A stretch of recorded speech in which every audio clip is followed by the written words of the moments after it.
संस्कार का अर्थ है केवल एक खास ढंग का काम करने की वृत्ति, मजबूरी नहीं। इसलिए आप चाहें तो तत्काल अपने को बदल सकते हैं,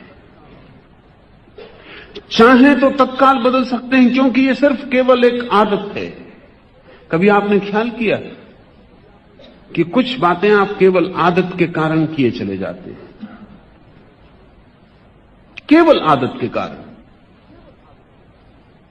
कुछ और वजह नहीं होती। आदत को तोड़ना कठिन है लेकिन असंभव नहीं है, और कभी कभी जरा सी बात आदत को तोड़वा देती है, जरा सी बात। अभी अमेरिका के कुछ मनोवैज्ञानिक जो रियल थेरेपी के प्रतिपादक हैं, वो कहते हैं एक यथार्थ मनोचिकित्सा, वो बड़े अनूठे प्रयोग कर रहे हैं और बड़े काम के प्रयोग हैं। वो कहते हैं एक आदमी को जिंदगी भर समझाओ कि सिगरेट मत पियो मत पियो, 25 दफा छोड़ता है फिर शुरू कर देता है, शराब पीता है छोड़ता है फिर शुरू कर देता है, कोई उपाय नहीं होता। वो कहते हैं आपकी थेरेपी रियल नहीं है, यथार्थ नहीं है, क्योंकि शराब है वास्तविक चीज और आपका समझाना है केवल शब्द। शराब है एक यथार्थ और शब्द है सिर्फ सिद्धांत, ये नहीं तोड़ पाएंगे। तो वो कहते हैं कुछ और किया जाना जरूरी है। वो क्या करते हैं, अब उन्होंने एक इंजेक्शन ईजाद किया है। शराबी को वो इंजेक्शन रात में दे दिया जाता है, उसे पता भी नहीं चलता, या उन्होंने गोलियां भी ईजाद की हैं, वो उसको खिला दी जाती है। उन गोलियों के बाद जब भी वो शराब पीता है तो नासिया पैदा होता है, बड़ी बेचैनी पैदा होती है, वॉमिट होती है और सारा शरीर झरझर कपने लगता है और रोआ इतनी पीड़ा से भर जाता है कि नर्क उपस्थित हो गया। वो जो इंजेक्शन है उसके और शराब के मिलने से परिणाम होता है, वो आदमी दोबारा हाथ में शराब नहीं ले सकता। जैसे वो शराब हाथ में लेता सब उसे याद आ जाता है जो हुआ, और हजारों साल समझाने से जो नहीं होता वो एक इंजेक्शन से क्यों हो जाता। क्या हो गया, वो आदत थी सिर्फ एक, लेकिन अब आदत के विपरीत एक बड़ा दुख खड़ा हो गया। वो आदत इतनी बड़ी नहीं थी कि इस दुख के बावजूद भी, आमतौर से हम सोचते हैं कि लोग शराब दुख के बावजूद भी पीते हैं, हम गलत सोचते हैं। लोग कहते हैं एक आदमी शराब पी रहा है, उसकी पत्नी दुख में पड़ी, उसके बच्चे दुख में पड़े, फिर भी शराब पिए चला जा रहा है, इतना दुख हो रहा है फिर भी। आप गलती में हैं। हो सकता है ये दुख देना भी शराब पीने की एक हिस्सा हो, शायद वो और किसी तरह से दुख देने में समर्थ ना हो या उतना आक्रामक ना हो। इस बारीक तरकीब से वो दुख भी दे लेता है, अपना दुख भी बुला लेता है, दूसरों को दुख भी दे लेता है, दोनों काम कर लेता है। नहीं, इससे कोई अंतर नहीं पड़ेगा। बल्कि ये भी हो सकता है कि पत्नी दुखी दिखाई ना पड़े और बच्चे बड़े प्रसन्न दिखाई पड़े और सब कहें कि पिताजी आप मजे से पिए चले जाओ, आप 24 घंटे पियो, तो शायद वो चौंक के खड़ा भी हो जाए कि मामला क्या है, कोई दुखी नहीं हो रहा और मैं शराब पिए चला जा रहा हूं। शायद शराब का रस ही चला जाए। जिंदगी बड़ी जटिल है। लेकिन ये रियल थेरेपी के लोग कहते हैं कि अगर किसी भी आदत को तोड़ना है तो उस आदत को इतने बड़े दुख के साथ जोड़ देना जरूरी है कि वो जो पुरानी सिर्फ वृत्ति की वजह से आदमी बह जाता था, वो दुख बीच में खड़ा हो जाए और उसको चुन के जाना पड़े कि अगर मैं जाता हूं आदत में तो ये दुख झेलना पड़ेगा। बड़ी हैरानी की बात है, आदतें आसानी से बदल जाती हैं। पावलोव, साल्टर, पश्चिम के खासकर रूस के वैज्ञानिक तो कहते हैं कि सिर्फ रिकंडीशनिंग की जरूरत है। वो कहते हैं सिर्फ पुनर्संस्करण की जरूरत है, सिर्फ संस्कार बंधे हुए हैं, उनको नया संस्कार से जोड़ देने की जरूरत है, यात्रा बदल जाती है। मैं मानता हूं उनकी बात में थोड़ी सच्चाई है। कोई आदमी कर्मों का फल नहीं भोग रहा है, कर्मों के फलों के संस्कार से बंधा जी रहा है।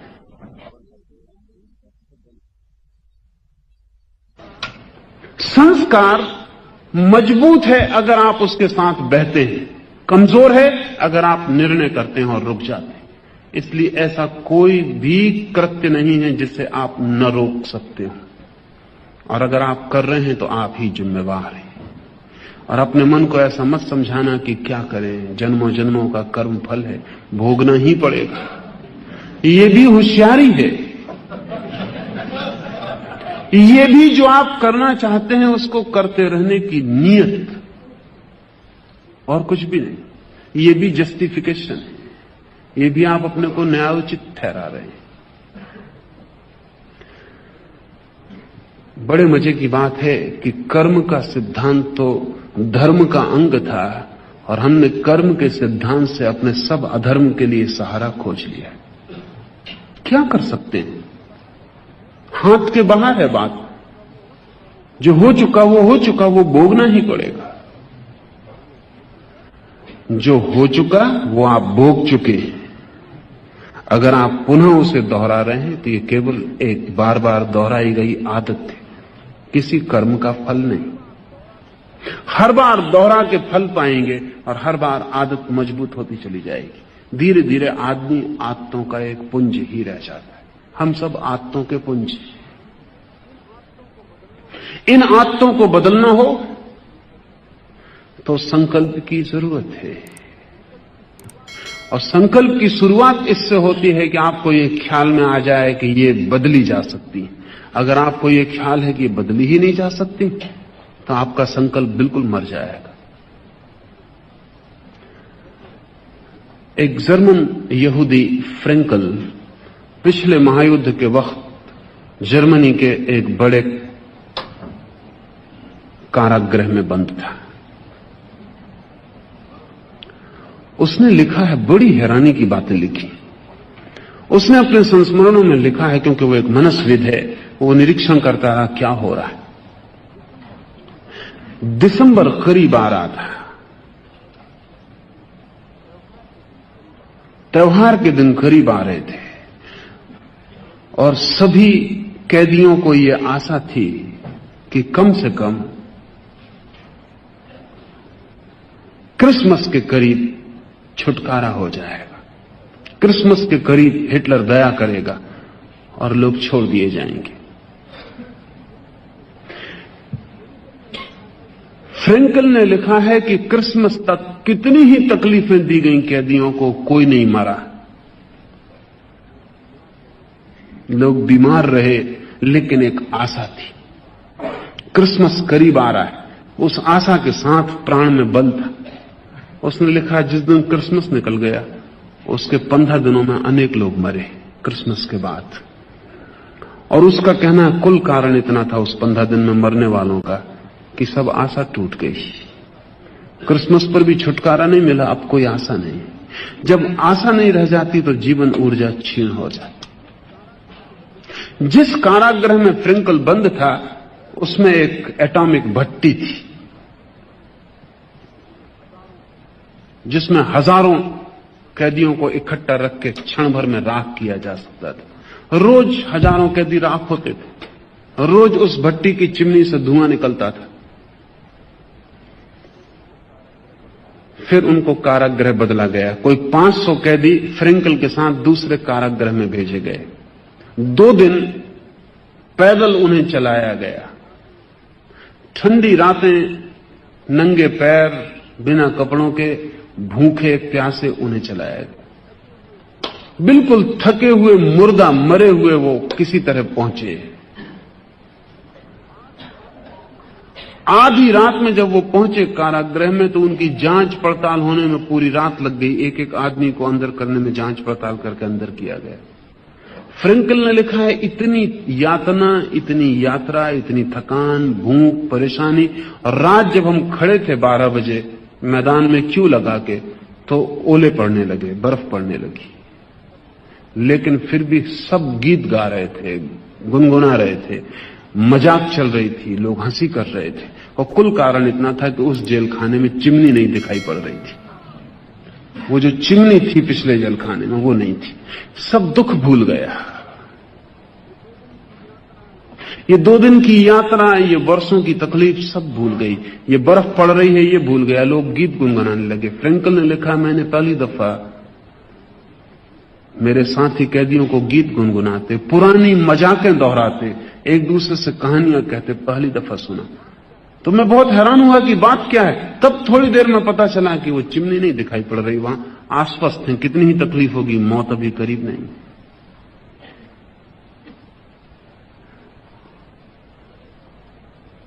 अगर ऐसा हो कि रात के अंधेरे में चिमनी ना दिखाई पड़ रही हो और सुबह रोशनी हो और चिमनी दिखाई पड़ जाए, तो अनेक तो वहीं गिर पड़ेंगे। 2 दिन की थकान एकदम पैर जवाब दे देंगे।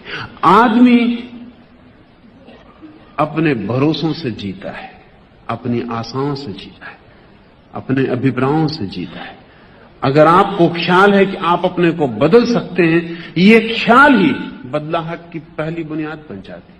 आपको ख्याल है कि बदलाहट हो नहीं सकती, हाथ पर ढीले पड़ जाते, आप जमीन पर गिर जाते।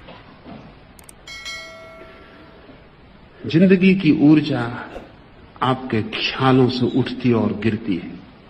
मैं आपसे कहता हूं, संस्कार हैं आपके पास, लेकिन संस्कार पानी की सूखी रेखाओं की तरह हैं। अगर पानी को कुछ न किया गया तो वो उनसे बह जाएगा, लेकिन अगर जरा सी चेष्टा की गई तो पानी नई रेखा बना लेगा। पुरानी रेखा कोई नियति नहीं है कि पानी उसी से बहे। कुछ न किया गया, पैसिवली पानी छोड़ दिया गया तो पुरानी रेखा से बहेगा। लेकिन अगर जरा सी भी चेष्टा की गई तो पुरानी रेखा मजबूर नहीं कर सकती पानी को बहने के लिए। बस इतना ही संस्कार है आदमी पर। अतीत से हम बंधे, लेकिन भविष्य के प्रति हम मुक्त हैं। इसे थोड़ा ठीक से समझ लें। अतीत से हम बंधे हैं, लेकिन बंधे हैं अपने ही भाव के कारण। भविष्य के प्रति हम मुक्त हैं, और हम चाहें तो एक झटके में अतीत की सारी रस्सियों को तोड़ दें। वे रस्सियां वास्तविक नहीं हैं, जली हुई रस्सियां हैं, राख की रस्सियां, रस्सियों जैसी दिखाई पड़ती। एक रस्सी को जलाएं, जल जाए, राख हो जाए, फिर भी बिल्कुल रस्सी मालूम पड़ती है, रेसा रेसा। और छू के न देखें तो यह भी हो सकता है कि हाथ में बंधी हो तो सोचें कि कैसे भाग सकते। छू के जरा देखें, जली हुई है, टूट सकती, अभी गिर सकती है। संस्कार का अर्थ है जली हुई रस्सियां, लेकिन अगर आप उनको रस्सियां मान के चलते हैं तो आप उनको प्राण देते हैं। मनुष्य अपने कर्म का फल भोगता है और प्रतिपल नए कर्म करने को मुक्त हो जाता है। सिर्फ आदत के कारण पुराने को दोहराए, बात दूसरी, लेकिन पुराने को दोहराना अनिवार्य नहीं है। इसलिए कोई आदमी अगर ठीक संकल्प का आदमी हो तो एक क्षण में पूरी जिंदगी बदल ले सकता, एक क्षण में। इस तरफ एक जिंदगी और दूसरी तरफ दूसरी जिंदगी शुरू हो सकती है। इस बदलाहट को मैं संन्यास कहता हूं, इस संकल्प को मैं संन्यास कहता हूं। जब कोई आदमी तय करता है कि अब मैं पुराना नहीं रहूंगा, मैंने नए होने का तय कर लिया, एक क्षण में भी ये हो सकता है और जन्मों जन्मों में भी ना हो, हम पर निर्भर है।